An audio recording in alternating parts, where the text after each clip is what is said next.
sais pas s'il faudrait que je change d'intro. Dites-moi en commentaire parce que je suis perdue. Je ne sais pas comment commencer mes vidéos. Là n'est pas le sujet. Aujourd'hui, ça va être une vidéo hyper mignonne. Je vais vous raconter comment j'ai rencontré Mémé, la mascotte de ma chaîne Twitch, la mascotte de mon TikTok, la mascotte de ma vie au final. C'est Mémé.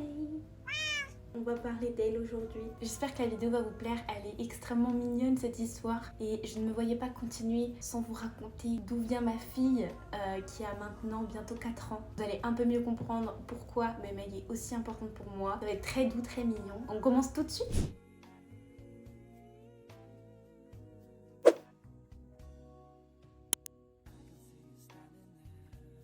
Depuis toute petite, j'ai toujours eu 2 chats et 2 chiens. Toujours vécu avec des animaux. C'était toujours incroyable parce que je sais qu'il y a plein de gens qui demandent et qui doivent forcer avec leurs parents pour avoir des animaux. Ça n'a jamais été le cas chez moi. Cependant, j'ai jamais pu les choisir. C'était toujours mes parents qui les choisissaient. Mais j'accueillais toujours l'animal avec beaucoup de cœur. Vers février 2020, il y a notre dernier chat qui s'appelait Suzy qui est décédée. 19 ans peut-être qu'elle était avec nous. Elle n'avait pas un caractère très appréciable. Elle était un peu méchante, qu'on se le dise, mais vers la fin de sa vie elle était adorable, donc c'était un peu un crève-cœur et après ça on n'a pas repris d'animaux. Mais en octobre 2020 ma sœur décide de réaménager chez mes parents. Elle avait déjà fait sa vie à Paris, etc. Et d'ailleurs elle avait un chat qu'elle avait adopté qui s'appelait Calypso. C'était une petite boule de poils rousse, trop mignonne vraiment. Et du coup elle est revenue à la maison avec Calypso. Elle a commencé à apprendre ce que c'était la vie d'un chat qui va dehors, ça veut dire aller dans le jardin, découvrir des alentours, etc. La chasse aussi. Et donc Calypso a fait sa vie, sauf que vient août 2021, on apprend qu'elle est décédée. Ça faisait 3 jours qu'elle avait disparu, j'avais demandé à mes voisins, on avait mis des papiers dans les boîtes aux lettres pour la retrouver et en fait c'est une voisine qui nous dit qu'elle a retrouvé le cadavre d'un chat devant chez elle et on pense que du coup elle a été percutée par un camion en traversant la route. C'était extrêmement intense, moins pour moi que pour ma sœur parce que ma sœur elle l'a adoptée, elle l'a vu chaton. Après un certain temps de deuil, etc., ma mère nous a proposé à Pauline et à moi de prendre un chat. Un chat chacun, ça veut dire elle aura son chat et moi j'aurai mon chat parce que je m'étais aussi attachée à Cali, mais c'était en vrai extrêmement exceptionnel dans le sens où on m'avait jamais proposé d'avoir mon animal à moi. Je sais pas d'où c'est sorti de la tête à ma mère, franchement je ne sais pas d'où c'est sorti, qu'elle se dise ok on va prendre un chat pour les deux. Genre je trouve ça ouf, ça m'était jamais arrivé mais j'étais ultra contente parce que en vrai Cali j'étais attachée mais c'était pas mon chat, tu vois, c'était le chat de ma soeur. T'as moins de responsabilités, t'as moins d'attache, c'est pas ton éducation, etc. Qu'elle me propose ça, j'étais un peu sous choc quoi, j'étais un peu en mode ah ouais, je vais avoir mon chat genre. Je me suis dit si j'ai pas de coup de cœur j'en prends pas, enfin ça sert à rien de juste prendre un chat juste pour que ce soit le tien, que ce soit ton objet, enfin genre non. Donc du coup on se rend à la SPA. Alors moi je voulais partir sur un chaton parce que c'est mon premier chat et donc du coup je voulais vivre l'expérience de maman de chat à 100% parce que je voulais absolument voir mon chat tout petit et le voir grandir. Donc je voulais vraiment un chaton, mais si je tombais en crush sur un chat un peu plus vieux, c'était pas extrêmement dérangeant. Mais j'étais partie dans l'idée que je voulais trouver un chaton. On arrive à la SPA et puis on regarde tous les box de chats. On les fait tous vraiment et j'arrive à un box de chaton où je trouve un chaton qui était très mignon. C'était une petite femelle blanche, toute blanche, très câline, très mignonne. Et j'avais eu un peu une accroche, mais pas assez pour me dire ah je veux la prendre. Vous voyez, j'étais encore un peu en mode j'hésite, je suis pas dedans, tu vois. Et donc on fait tous les box, etc. Et on arrive à la fin, on fait tous les box.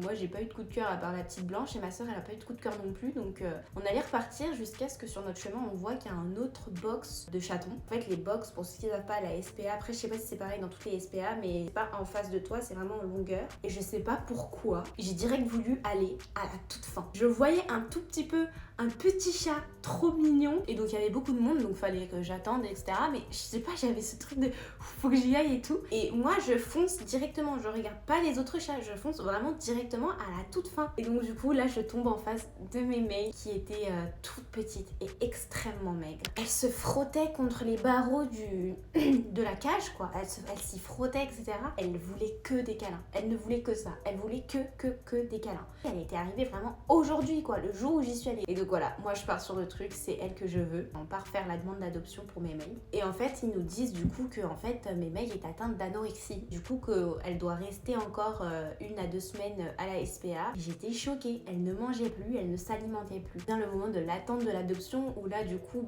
en fait, j'appelle tous les jours, 1 fois par jour à 13h ou 13h30 à SPA pour leur demander des nouvelles de Mémé. Il y a des fois où ils me disent elle va mieux, et il y a des fois où ils me disent là elle est en descente, elle mange vraiment pas, etc.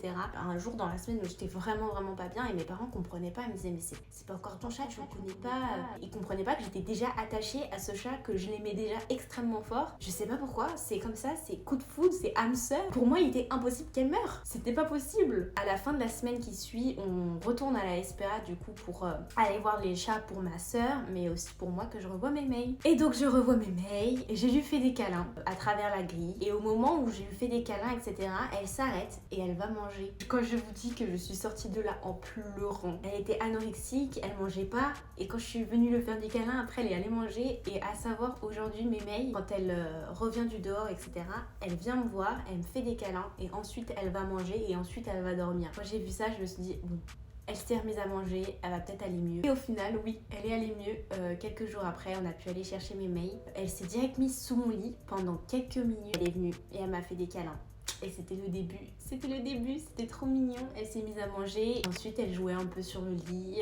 Mémé, quoi, est arrivée et n'est pas repartie depuis. Faut savoir que du coup, Mémé est arrivée juste avant une partie de ma vie qui était très compliquée. En janvier/février 2022, je suis tombée en dépression intense. S'il n'y avait pas eu Mémé, je ne serais encore pas là devant vous, en fait. Parce que quand t'es dans un état comme celui dans lequel j'ai été, c'est très compliqué de s'attacher aux humains. Ça veut dire, même si je savais que ma mère, ma soeur, mes parents étaient là pour moi, dans ma tête, c'était pas grave si je partais. J'allais pas leur manquer parce que j'étais un poids. Enfin, vous voyez, il y a toutes ces pensées négatives que t'as sur toi qui influent sur ce que tu penses de ton environnement. Mais Mémé, dès que je me levais le matin, elle était avec moi, elle me faisait des câlins. Dès que je me couchais le soir, elle était avec moi, elle me faisait des câlins. Elle restait toute la journée avec moi dans mon lit, elle jouait, elle était avec moi. J'étais sa maîtresse, ça veut dire que c'était à moi de lui donner à manger, c'était moi qui devais m'occuper de sa litière, et je ne pouvais pas quitter la terre en laissant Mémé à mes parents ou à d'autres gens. Mémé, elle avait besoin de moi et moi j'avais besoin d'elle. Je ne pouvais pas partir de cette terre. Il fallait que je voie Mémé grandir, il fallait que je reste avec Mémé pendant qu'elle grandit. Et donc c'était impossible pour moi de partir alors que Mémé était là, quoi. Et donc c'est elle qui m'a tenue en vie pendant ces mois-là. Alors bien sûr, hein, j'ai eu le soutien de mes parents, de ma famille, il n'y a pas de souci. Hein. C'est pour ça qu'elle est très importante pour moi, c'est qu'en fait c'est devenu un vrai pilier pour moi. Ça rend ma vie un peu difficile parce que du coup je peux pas partir trop longtemps de chez moi parce que sinon Mémé me manque. Et je manque à Mémé, et Mémé, quand je suis pas là, elle se barre. Et donc moi, qu'est-ce que je fais ? Je reviens, et en fait, elle est là. Elle entend ma voix. Donc de février 2022 à août 2023, toutes mes journées, je les ai passées à la maison parce que j'étais au CNED, donc j'allais plus au lycée, etc. Donc en fait, j'étais toutes mes journées avec Mémé. Dès qu'elle venait, même quand je révisais mon bac, elle venait sur mon bureau. En conclusion, ce chat, c'est vraiment toute ma vie. C'est ma mascotte, c'est mon cœur, c'est tout. J'aime trop, c'est ma fille. J'espère qu'en connaître plus sur notre histoire avec Mémé, ça vous a plu. N'oubliez pas que si vous voulez avoir un animal, prenez-le à la SPA, adoptez, n'achetez pas. C'est ultra important parce qu'il y a beaucoup d'animaux qui ont besoin d'être sauvés, qui se font maltraiter chez eux, qui sont à la SPA et qui aujourd'hui recherchent des nouveaux parents. Donc n'hésitez pas à aller à la SPA si vous avez besoin d'un animal. Il y a de tout. Il y a des chatons, il y a des chats, il y a des chiots, il y a des chiens. Bien sûr que les chatons et les chiots, ça part plus vite, mais faut pas oublier qu'il y a des chiens qui ont genre 13 ans et qui ont vécu toute une vie de malheur et qui attendent plus que de vivre leurs dernières années dans la paix et le bonheur. C'est mon petit message. Je vous fais des bisous. Je vous dis à dimanche pour une prochaine vidéo. Ciao, bye!